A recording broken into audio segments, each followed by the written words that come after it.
വന്നാണ്. എന്തമ്മാ നീ ഇവിടെ ഇരുന്നാണ്. എടാ നിന്റെ ഭാര്യ ഡെയിലി നിന്റെ പേഴ്സിൽ നിന്ന് പൈസ എടുക്കണം. നീ എന്തിനാ അതിനാന്ന് പോലും ചോദിക്കണില്ല. അതിലിത്ര ചോദിക്കാൻ തരികണമ്മ. ഞാൻ ജോലി ചെയ്യണ അവക്ക് ഉണ്ടല്ലേ. എന്റെ പൈസ എന്ന് വെച്ചാൽ അവളെ പൈസ ഇല്ലേ എന്നും പറഞ്ഞ് പേഴ്സിൽ നിന്ന് പൈസ എടുക്കണം. എടാ നിന്റെ അച്ഛൻ്റെ പേഴ്സിൽ തൊടാൻ പോലും എനിക്ക് പേടിയായിരുന്നു.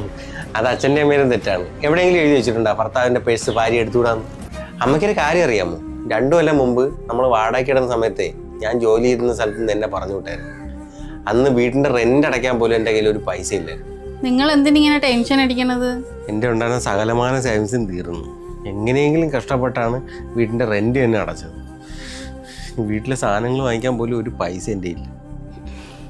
നിങ്ങൾ ടെൻഷൻ അടിക്കണ്ട. അതിനിട്ടേക്ക് നിന്റെ എവിടെ പൈസ? നിങ്ങൾ എനിക്ക് ഷോപ്പിങ്ങിന് പൈസ തരില്ലേ? അപ്പൊ ഞാൻ പകുതി ഷോപ്പ് ചെയ്തിട്ട് ബാക്കി സേവ് ചെയ്യും. 11,800 രൂപയുണ്ടത്. പക്ഷെ ഇത് നീ സേവ് ചെയ്ത് വെച്ചേക്കുന്ന നിന്റെ പൈസ അല്ലേ? നിന്റെ പൈസ അല്ല, നമ്മളെ പൈസ.